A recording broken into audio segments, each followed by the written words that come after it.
Hey guys, Sublord here, back in with another action figure review. Today we'll be taking a look at the Masters of the Universe Origins 2000X Cartoon Collection.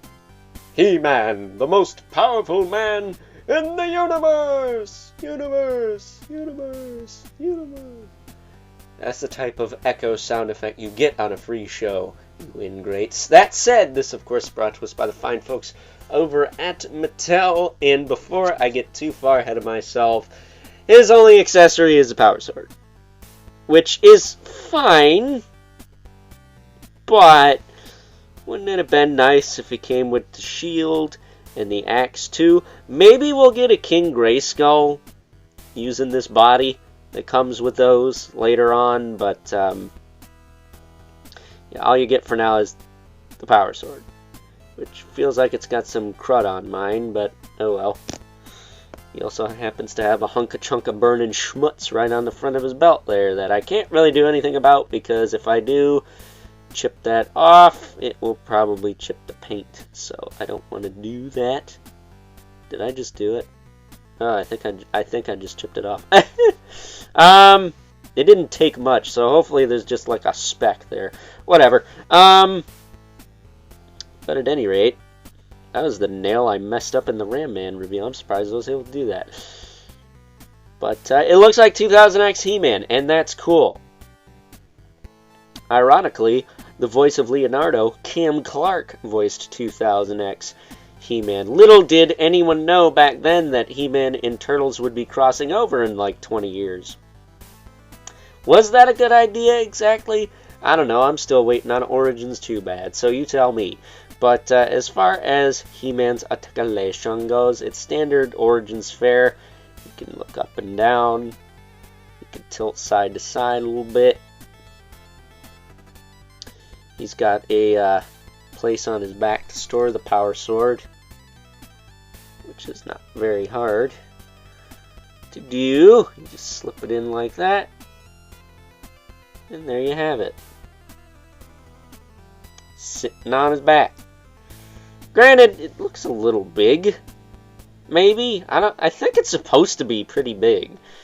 It's not exactly Final Fantasy Keyblade size, but it's not the smallest thing ever either, so I tend to like to have it leaning a little bit to his right.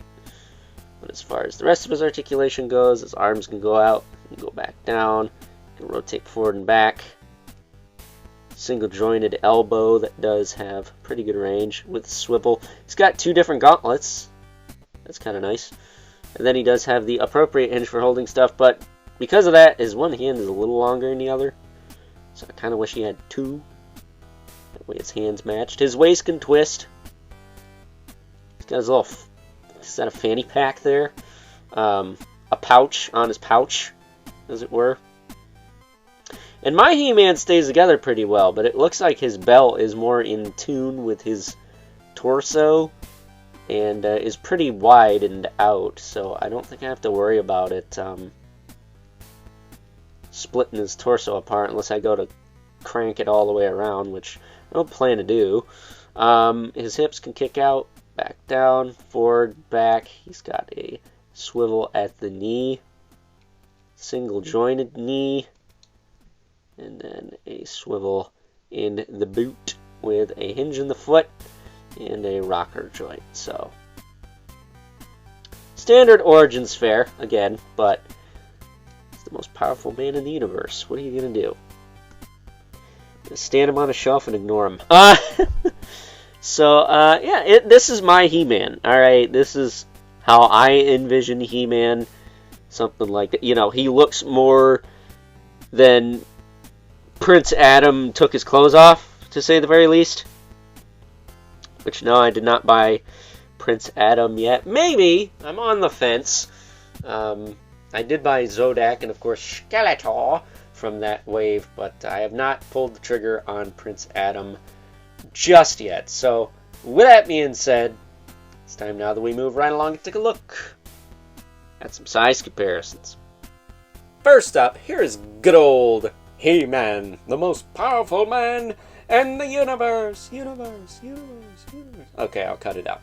Alongside a couple other heroic warriors from this 2000X cartoon collection, we have Stratos, Sean Connery, as well as Man-at-Arms, or Uncle Phil from, was it Fresh Prince of Bel-Air?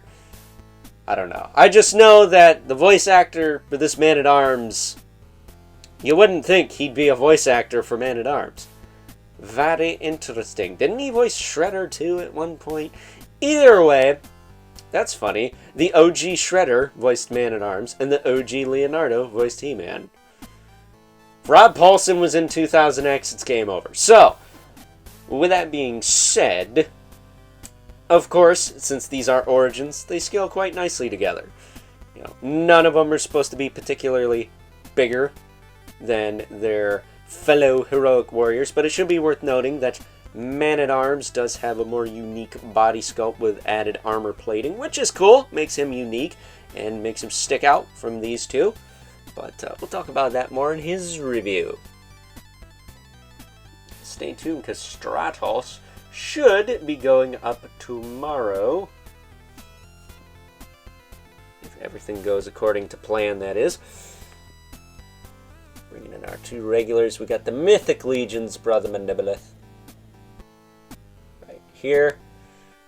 And the infamous 11 Spawn right here, who, as usual, towers over everyone. Because while he may not be a 5.5-inch figure, good old He-Man here still does not hold a candle to our very own Al Simmons. So, with that being said, it's time now that we wrap things up with some final thoughts. Overall, and pretty sure we can all agree that while this version of good old He-Man is far superior to the Origins He-Man cosplaying as 2000X He-Man, as I like to call it anyways, it would have been nice if we got the battle axe and the shield.